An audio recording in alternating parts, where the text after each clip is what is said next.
Yoga philosophy is literally my favorite thing ever because it allows you to understand what's going on in the workings of your mind so that you can actually take aligned action, not only on your yoga mat, but also in your daily life.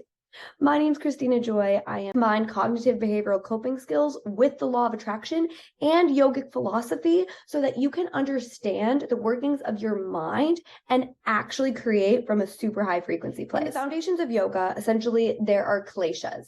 Kleshas are a foundational concept that underlie the yoga practice. And when we say yoga practice, we mean not only yoga as far as yoga on your mat, but also practicing yoga within your life, being the person who is in union with the soul and the body.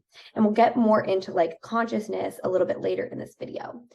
There's 4 branches of Avidya. Avidya is like the daddy of all incorrect comprehension. And then from there, those things that cloud your perception, these top 4 would start with the ego. And the ego is Asmita. And the ego is the voice that tells you, from the contrast of knowing what I don't want this, I don't want that, me, I need this, I need that. When I have this, then I'll be happy. If this, that, or the other thing was better, then I could be happy. If this person would act a different way, then I could be happy. It's very much a me, I kind of situation. So in the perspective of manifestation, which is my absolute favorite way to really create in my life because it makes sense to me when I think about the law of attraction, the law of vibration, the laws of polarity, all of these different laws, especially like hermetic principles, like that is my shit.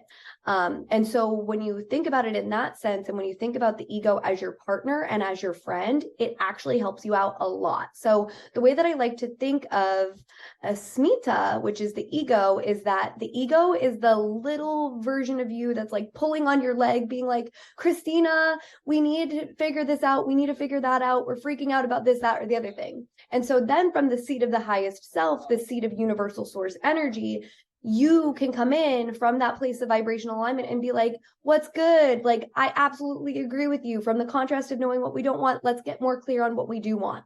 So you meet that incorrect comprehension, which is Avidya, with Vydia, and Vydia is correct comprehension. So the wisdom inside of you, the universal source energy inside of you comes out and is like, listen, I totally appreciate you being the alarm bell, right? The ego is essentially the alarm bell. So the alarm bell being like, we need to think about this. We need to figure out what we're going to do about this thing.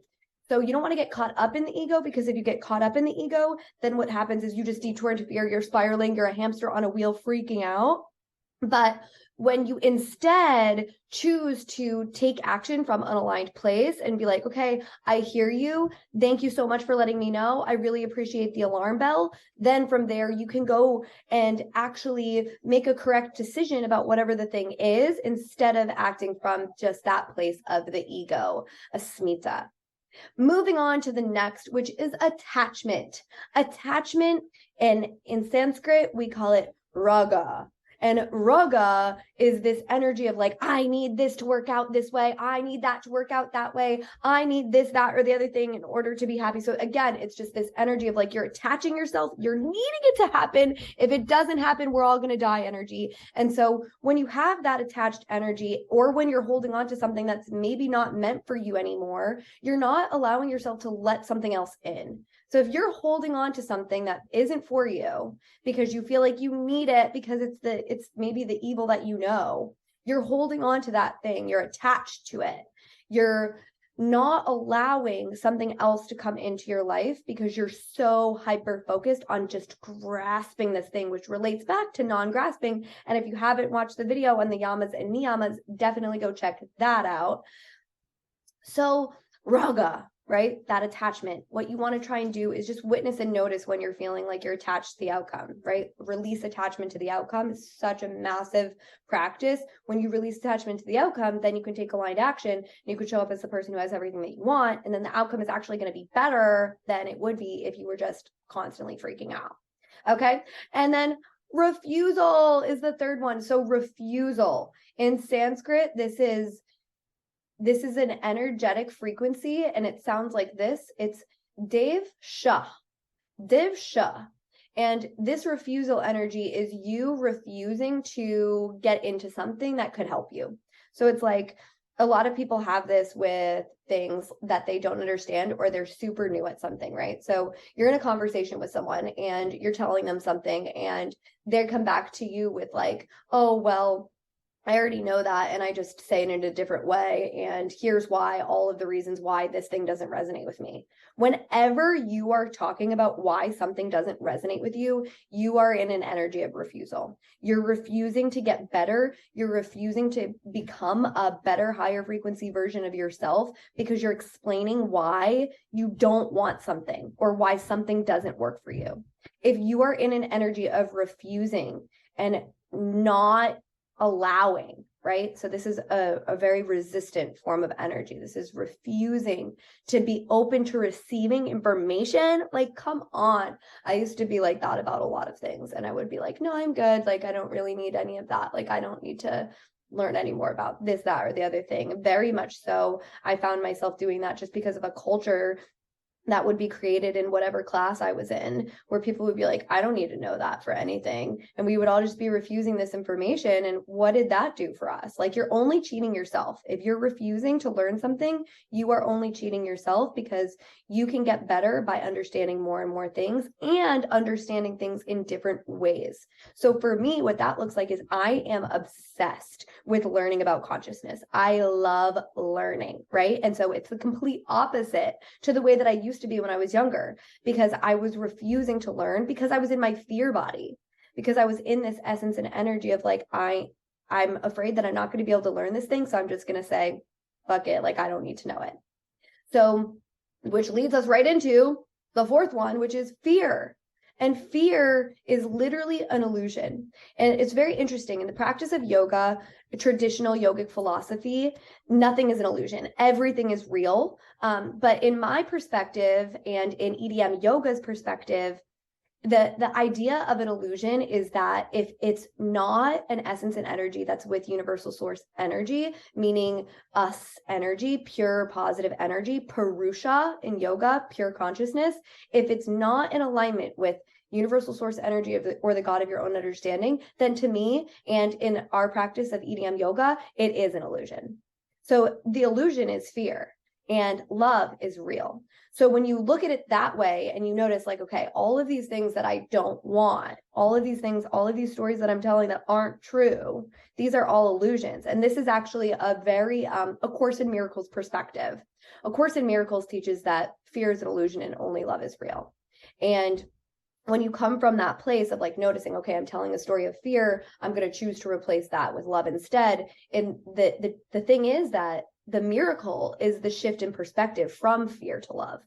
And so now that I'm so obsessed with learning all of these things, it brings us back in a full loop to this idea of when you're excited about learning about different perspectives and you understand different perspectives and you can say the same thing in 100 different ways, your level of understanding and your level of awareness of that concept is so deeply rooted and ingrained inside of you at that point that there's nothing that you can't understand or comprehend. And so what is Avidya? Avidya is incorrect comprehension. That's based on your own ego, attachment, refusal, or fear, right?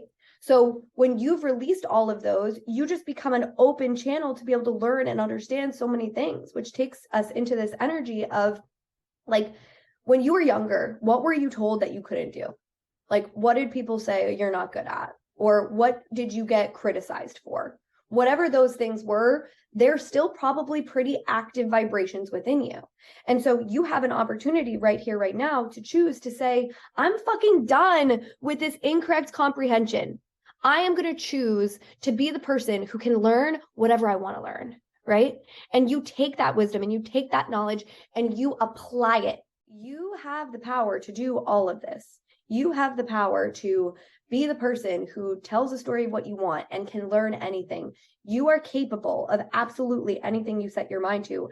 And you need to understand that there are things within your birth chart, within your human design body graph chart, and within your gene keys that if you understand those things and you apply those things, and you're tapping into your yoga practice and you're moving trauma through your body and you're applying your cognitive behavioral coping skills and you're listening to what people are saying, to hear them and to really understand and have a level of awareness of to where they're coming from, you will be the highest frequency version of yourself. And in Gene Keys, it actually takes about 7 years for you to fully integrate and understand concepts.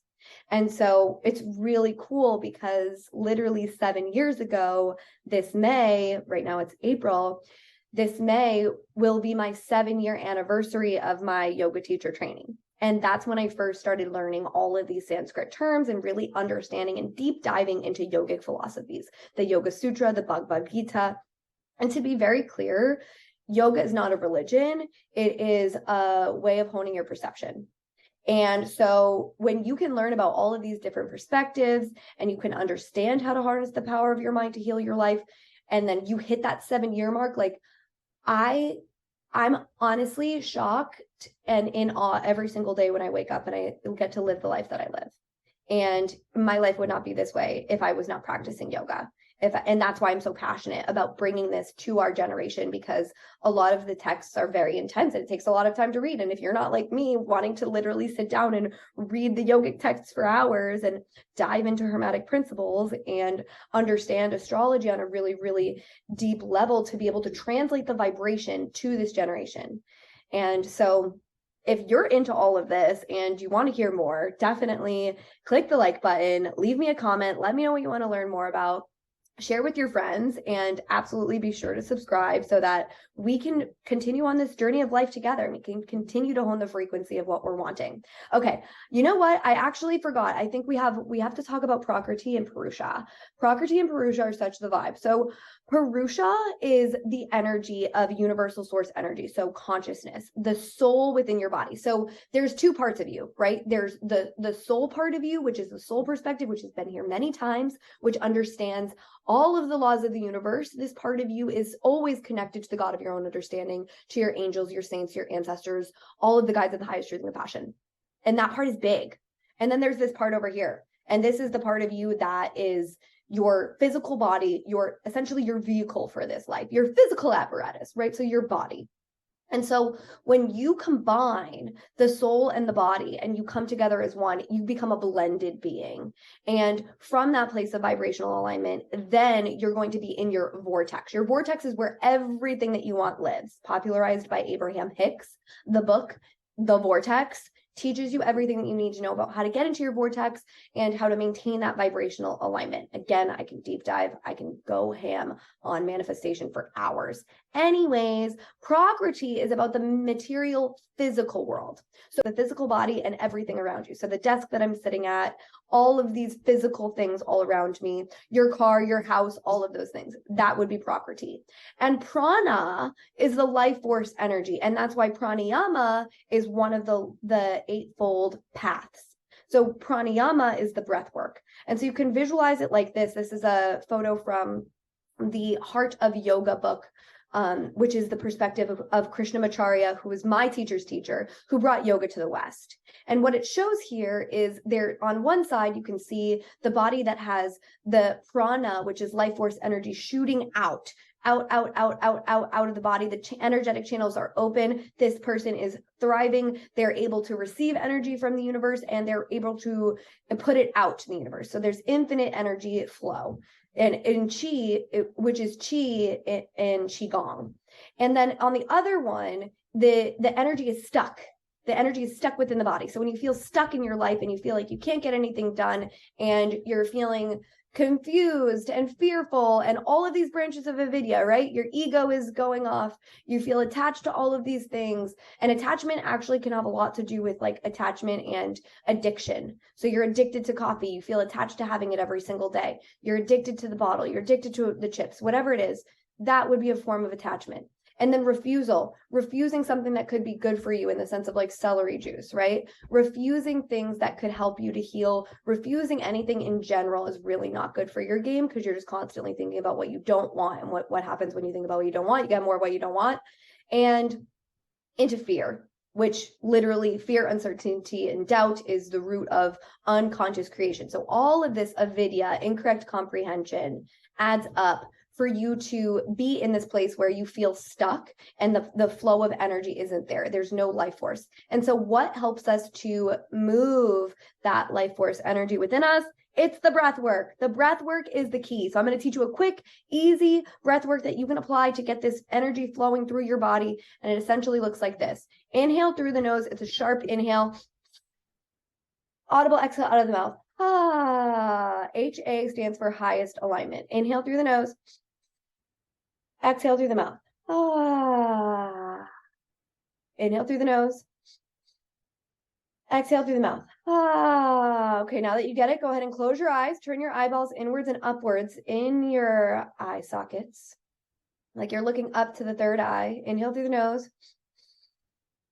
Exhale through the mouth. Ah. Inhale through the nose. Exhale through the mouth. Ah. Go again. Ah.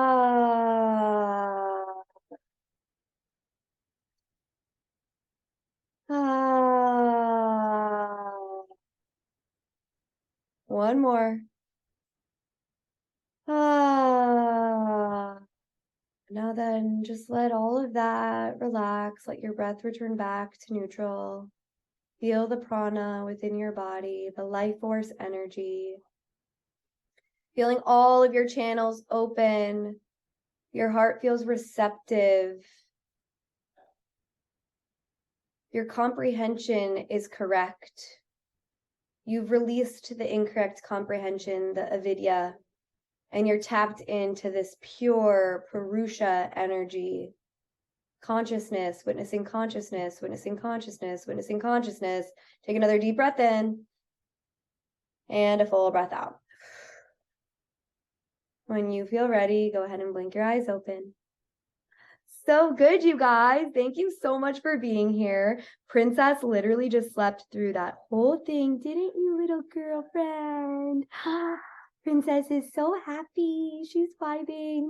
And we are here in Laguna today, so we are going to go party. We're actually running a little bit late, so we're going to get going. But if you liked this video, click the like button, share with your friends, and be sure to subscribe. We'll see you next time.